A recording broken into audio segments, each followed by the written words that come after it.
자, 오늘 또 코인 랩소디니까 넘어가야죠. 네, 코인 이야기를 한번 해봐야겠죠. 오늘 제가 굉장히 재미있는 이야기를 들고 왔기 때문에 어? 그 전에 시장의 분위기 간단히 짚어보고 넘어가 보도록 하겠습니다. 자, 지금 코인 마켓캡 기준으로 살펴보시면요. 지금 65점, 전날 대비해서 그래도 1점가량 그리디한 상태로 더 넘어온 걸 확인을 해볼 수가 있습니다. 자, 저희가 지난주에 사실 57점까지 됐었는데 그래도 네. 최근에는 중립 구간에서 굉장히 많이 올라왔다라고 보시면 되겠죠. 또 알트코인 시즌 인덱스도 어떻게 보면은 29점, 여전히 음. 비트코인이 강세 우위를 가져가고 있다라는 걸 확인을 해볼 수가 있습니다. 네. 어제는 그래도 알트코인 시즌 인덱스가 30점까지 올라가기도 했었어요. 그런데 오늘 장에서는 29점까지 조금은 떨어졌다라고 보시면 되겠습니다. 음. 제가 늘 설명을 드리지만 사실 알트코인 시즌 인덱스가 뭐 29점까지 70점 이상은 나와줘야 하기 때문에 그런 부분에서는 아직까지 알트코인 불장이 오지 네. 않았다라는 걸 확인을 해볼 수가 있겠죠. 자, 지금 비트코인 도미넌스를 한번 살펴보실 텐데 비트코인 도미넌스가 현재 63%고요. 이더리움 도미넌스는 9.8%를 나타내고 있습니다. 제가 도미넌스에 대해서 설명을 좀 해드리자면 이 시장을 점유하고 있는 점유율이에요. 음. 이게 무슨 말이냐면 전체 시가총액이 있잖아요. 그 암호화폐 시가총액에서 만약에 비트코인 도미넌스가 63%다. 그럼 100 중에 63%가 비트코인이 차지하고 있는 비중이다. 생각을 하시면 되는데 근데 이 도미넌스가 올라가는 그러니까 이 비트코인 도미넌스가 떨어질 때 이유가 두 가지가 있겠죠. 예를 들면 비트코인의 매수세가 음. 빠진다든지 그다음은 알트코인 시가총액이 넘어가면요. 비트코인 음. 도미넌스가 빠집니다. 오. 그렇게 이해하시면 돼요.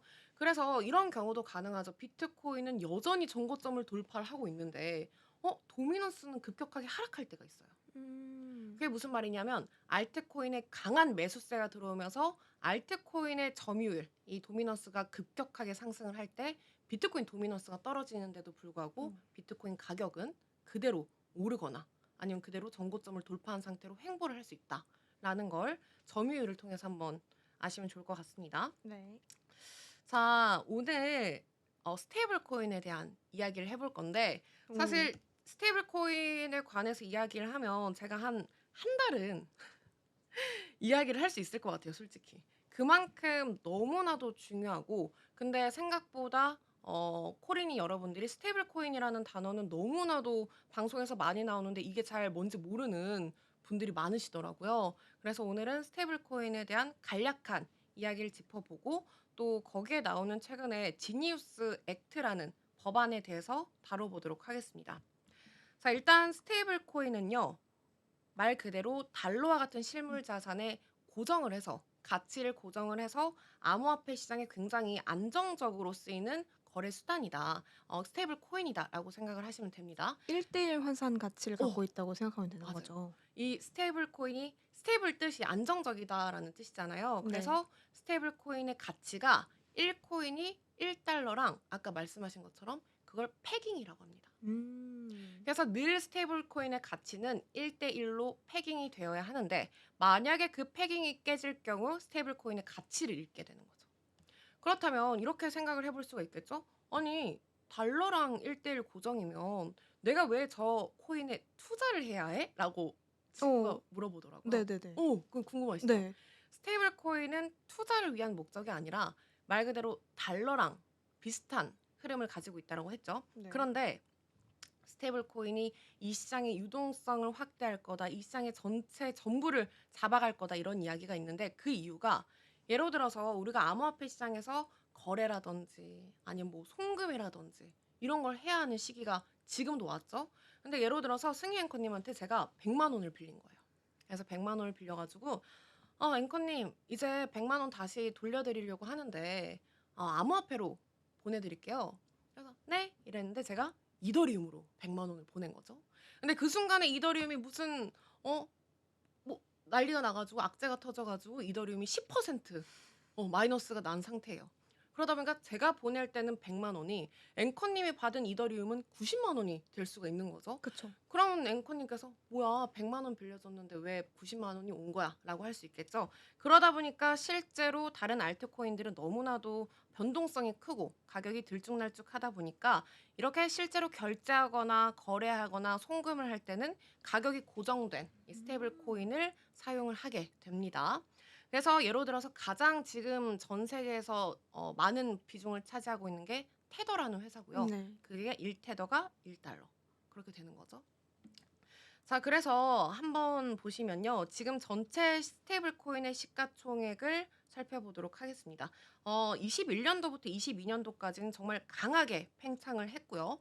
그때만 하더라도 스테이블 코인 시장 시가총액이 지금보다는 3분의 2 수준밖에 못 미치지만 그래도 굉장히 유동성이 활발했다라고 보시면 됩니다. 그리고 USDT, 그러니까 스테이블 코인을 가지고 있는 상태로 종목에 투자할 수 있는 테더 시장이 활발해져 있기 때문에 일종의 시장의 대기 자금이라고 생각을 하시면 돼요. 저희가 거래소에 원화를 넣어 가지고 이제 사는 경우도 있지만 테더를 보유하고 있는 상태에서 비트코인이라든지 다른 코인들을 살 수 있거든요. 음. 그런데 지금 딱 보시면 22년도부터 급격하게 하락했죠. 그때가 루나 테라 사건 이슈라고 제가 앞으로 굉장히 이 암호화폐 시장을 뒤흔들었던 이슈에 관해서 꼭 몇 번 이야기를 해 드릴 텐데, 음. 루나 사태 같은 이슈가 터지면서 시가총액이 2천억 달러 아래로 떨어졌던 사건이 있습니다. 그때 전 세계에서 가장 핫했던 그런 이슈이기도 했고 암호화폐 시장의 스테이블 코인에 대한 신뢰도를 굉장히 잃었었던 사건이에요. 음. 그리고 그 대표가 또 심지어 한국인입니다. 그래서 제가 어글리 코리안의 대표적인 사례다라고 했었는데 그건 다음번에 또 한번 짚어드리도록 할게요. 자, 그런데 지금 최근에 지니우스 액트 법안이 들어온다라는 이야기가 있어요. 네. 저희가 저번 방송에서 간단히 맞아요. 짚어드리긴 했는데, 자, 일단 이 법안은 미국 상원은행위원회를 통과했고요. 이제 전체 표결과 하원 절차만이 남아 음. 있습니다. 그렇다면 이 법안, 이 스테이블 코인에 대해서 미국의 첫 법안이라는 건데 이게 또 어떤 내용인지 한번 살펴보도록 하겠습니다. 자, 지금 보시면 일단 1대1 실물 자산을 예치를 해야 한다. 뱅크런 상태를 방지를 한다라는 건데, 예로 들면 디지털 달러라는 거는 눈에 보이지 않잖아요. 그래서 승희 앵커님이, 제가 만약에 아주 거래소죠. 아주 거래소를 가지고 있는데 앵커님이 10 테더를 샀습니다. 근데 저는 사실 눈에 찍히는 것만 10 테더를 주고 내가 그 10달러를 얻은 다음에 실제로 1대1로 실물 자산을 예치를 안 할 수도 있겠죠. 그쵸. 그렇게 된다면 나중에 결국에는 뱅크런이 일어날 수 있는 음. 굉장히 안 좋은 점이 있기 때문에 지금 이 지니우스 액트 핵심 내용은 이 달러, 이 음. 패깅의 역할을 1대1 실물 자산을 거래소가 네. 이 발행사가 꼭 예치를 해야 한다라는 걸 두고 있습니다. 그리고 두 번째로 정기적인 회계 감사라든지 그리고 투자자들의 신뢰와 안정성을 높여라라고 했고, 그리고 미국 같은 경우에는 감사 기준이 굉장히 명확해야지 그동안 증권성 판단이라든지 그리고 법적 위험에서도 자유로울 수 있다라는 점.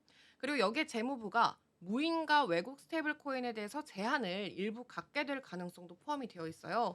사실 어떻게 보면은 미국 정부가 제도권, 그러니까 미국 정부가 인정한 제도권 스테이블 코인만 살아남을 수 있다라는 기준을 세우는 건데, 제가 그때도 말씀드렸지만 스테이블 코인에 대한 뭐 규제 아니면 뭐 제도 이런 단어가 나오면 안 좋은 거 아니냐. 뭔가 음. 규제라고 하니까 안 좋은 것 같은데 라고 생각을 할 수가 있겠지만 도리어 오히려 기관 좋은 거다. 그쵸.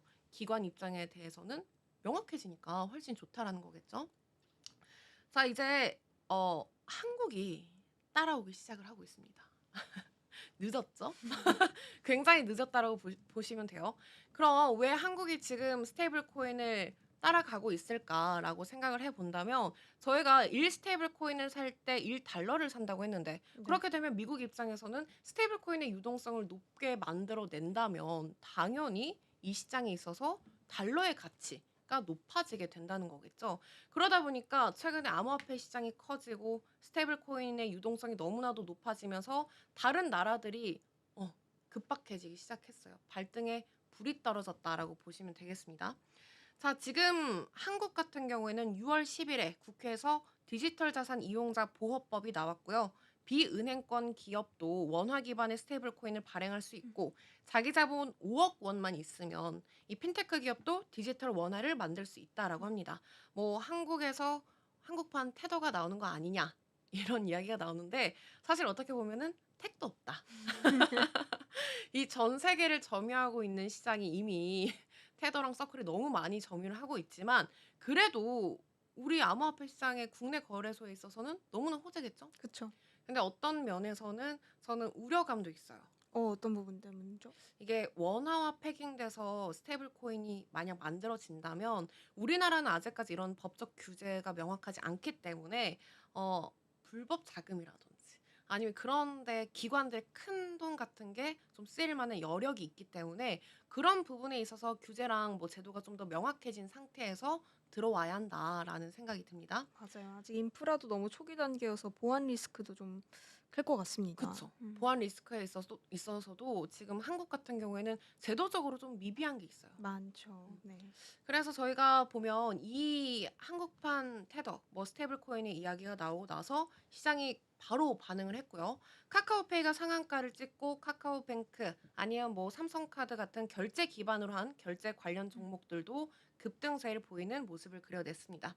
자, 이제 스테이블 코인은 어떻게 보면은 디달러제이션에서 넘어오는 현상이고 최근에는 달러의 가치의 하락 그리고 다른 타국들도 이 미국이 가지고 있는 이 달러에 대해서 의문점을 품기 시작을 했다라고 보시면 됩니다. 그러다 보니까 지금 디달러제이션 현상으로 인해서 스테이블 코인으로 넘어왔다라고 보시면 되는데 자, 그렇다면 미국은 왜 이렇게까지 지금 뭐 트럼프 대통령이 친암호화폐 대통령이다. 그리고 미국은 지금 스테이블 코인에 대한 제도화를 시키려고 하고 있는 거잖아요.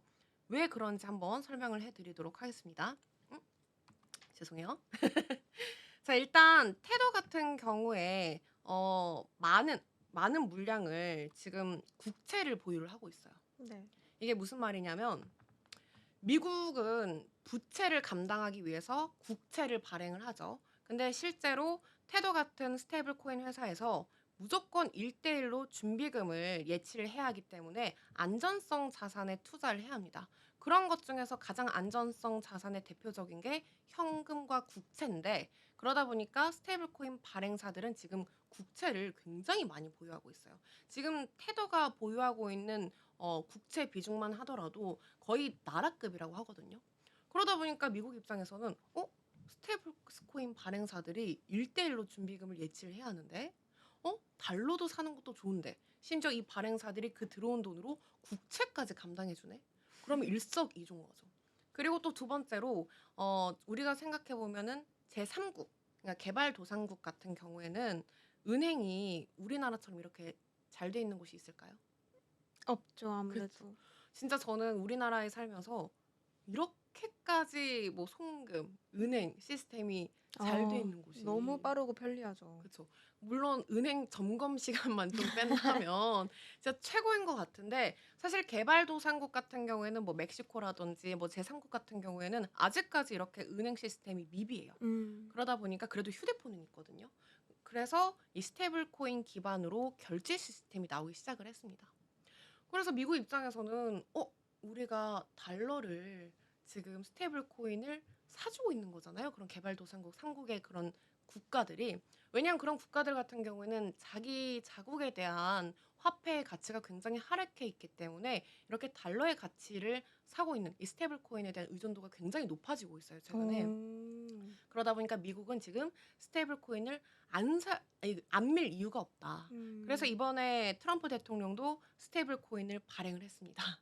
USD1이라는 스테이블 코인을 자체적으로 발행을 하면서 트럼프 대통령 이제 그 일가에서 뭐 채굴도 하고 아니 뭐 스테이블 코인도 발행을 하고 이거 시장을 다 유통하려고 하는 거 아니냐라는 이야기가 나왔는데 사실 어떤 이면에서 봤을 때는 트럼프 대통령이 뭐 테더를 이기려고 한다가 아니라 봐, 이 한 나라의 대통령도 내가 스테이블 코인을 발행했어. 그러니까 이 나머지 스테이블 코인 발행사들 눈치 보지 말고 "한번 따라와 봐." 이렇게 말을 음. 하고 있는 것 같다라고 정리를 해 볼 수가 있습니다.